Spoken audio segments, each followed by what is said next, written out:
What's going on, everybody? Ken here, also known as Silent 85. I hope you can hear me okay. Forgive the format. My desk is currently covered in boxes. I'm currently packing to move next month, and it's all over the place. So, if I do any vlogs or gaming logs for the next few days, this will be it. Um, but this vlog, I wanted to talk about something: grooming. When you're on Twitter, when you're on social media, and you get involved in politics, there's always the left and the right. There's always science versus religion. There's always fact versus opinion. It can get really, really complicated and really childish, as well as really ignorant. Um, the reason I wanted to touch on this is because there is something going on right now, especially when it concerns the LGBTQ community, plus sign at the end, um, and rights for folks that have these lifestyles, and have these who they are. It's who they are. It's who they're born as or who they develop as. It's a mixture in that regard. But there's one term that keeps getting thrown around, and it's called grooming. Essentially, grooming refers to capturing somebody at a young age and having them believe something as they grow up, that it's okay to do this or that it's wrong to do this, right? Or that it's a part of society and whatnot. And this mainly tends to be coming from the right as pertaining to the left because of certain parades or certain rights or certain media with messages in it, quote unquote, like Disney, for example. But here's the thing: there's grooming on both sides. And I say this, and again, I say that as a loose term because when you refer to grooming, I keep it that way because that's what people are used to. That's the word they're using in their debates. But this happens on both sides, and I think it's pretty dumb because number one, as a kid that grew up Christian, that grew up in church, that inevitably found my way to becoming agnostic, um, I that was presented to me at a young age.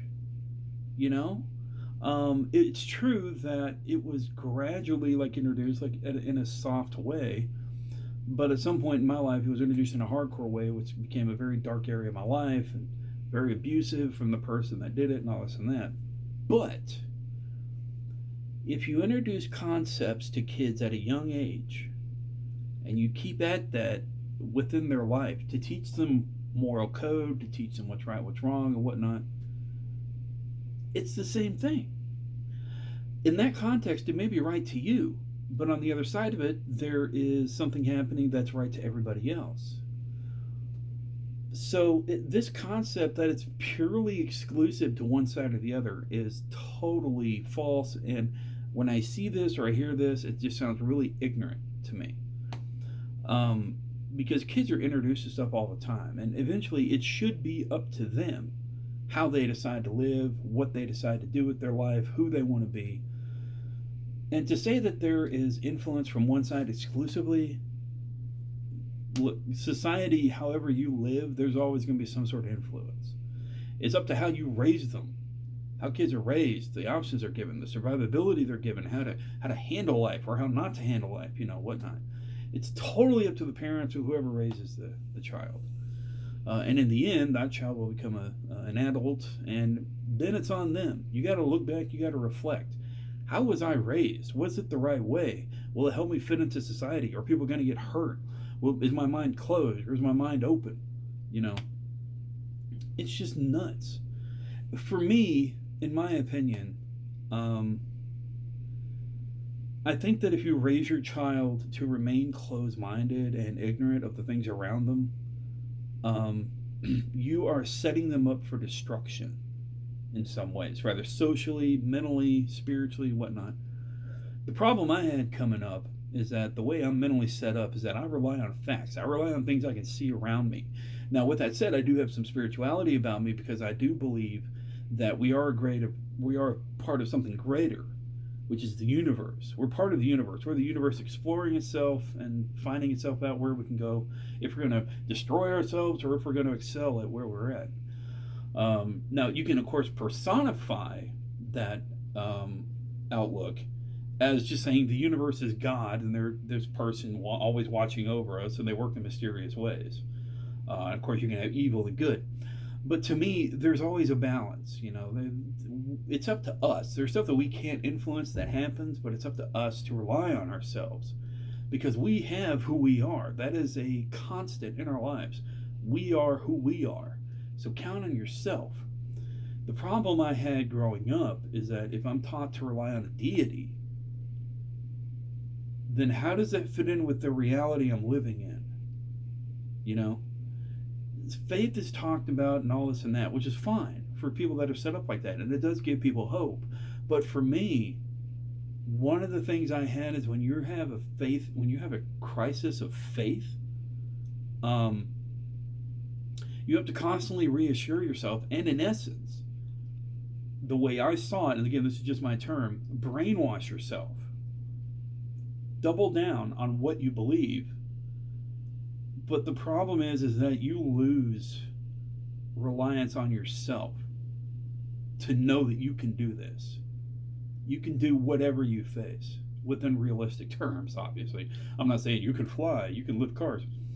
I'm saying that when it comes to reality, it's up to us to live in it and have faith in what we want, but don't let it overwhelm your own reality and what you can do for yourself, because that's very important. And essentially, that's where the grooming, if that is how you want to look at it, needs to come into play. Human beings need to be raised and cultivated in such a way that they can thrive in their reality as much as it allows them. Unfortunately, we're currently living in a society that's been going on for a long time, by the way. This is nothing new when it comes to society. But the internet has broadened our scope of what is happening as opposed to where we used to be with newspapers, radio, and TV, which was filtered data that we had. But now with the internet, it's nothing but raw data that we're seeing, and obviously opinions and fact come into play. And of course, you have echo chambers like Twitter, and it does tend to do that, Facebook for one, YouTube, so on and so forth.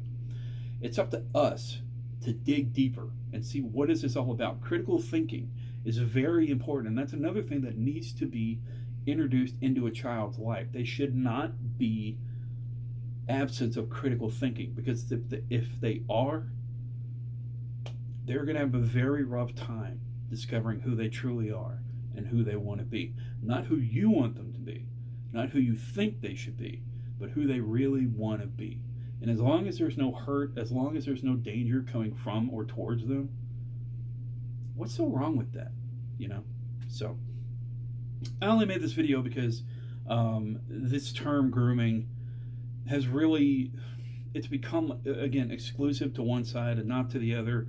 There's a mirror going on here. They're looking at themselves, they're projecting from one side to the other, and call it what you want, but it's basically just raising a kid to who they can be and who they should be allowed to be. But it's not left and right. It's universal. It's essentially how a kid grows up, what influences them, who's their hero, who's their real life and whatnot. I mean, it's very confusing, and I'll say this much: for me, it was very confusing to learn about Santa Claus. It was very confusing to learn about the Easter Bunny, to play video games, to watch comics, and you're taught. And again, spoiler here. I don't want to break anybody's mind, but you're taught these things are just legend. They're part of books. They're part of media. All this and that. But then you're raised to believe that there's an almighty God watching over us.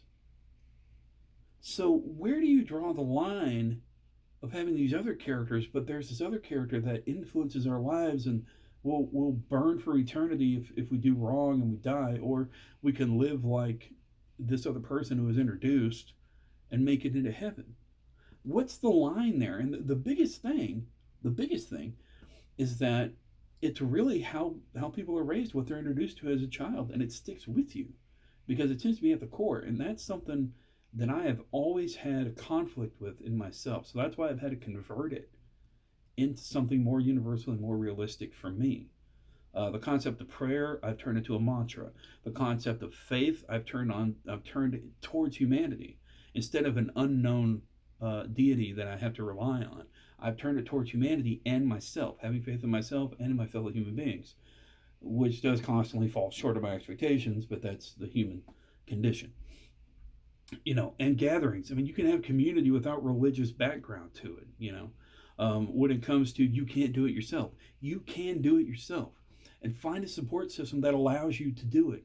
Because you constantly hear people say you can't do it without God. That is not true, and unfortunately, some churchgoers and some believers of faith take what I'm saying as the devil speaking through me. And that's fine. If that's the way you see it, okay. I totally get it because that's how you were raised. But look at it from the perspective of that it's a bit of a trap if you're taught not to hear these things, and if you do hear them, to regard them as evil. Does that make me evil? Does it make other people evil that they're trying to improve other people's lives um, in a realistic way? I mean, that's where confusion and convolution comes in, and it's very confusing for a kid. The whole concept, even as adults, you talk to adults that they're very confused and they just stick to the core values. But there's other details in these ancient stories and teachings that contradict themselves. So how do you figure it out? It's like a great puzzle. And I think that causes a lot of pain and misunderstanding in a person. And they can't be who they want to be, or who they really are. So anyway, hopefully all this is broke down a little bit, and it's just my opinion and my outlook on it. Maybe it'll help some folks. We'll see. I've done some recent videos on this stuff, but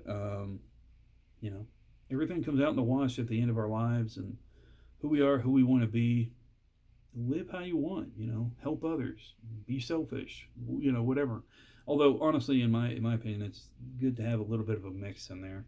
Be very caring, very giving, but at the same time, hold some stuff for yourself. Don't give it all. And if you're going to give it all, make sure you get reciprocation, because make sure you get back what you give out.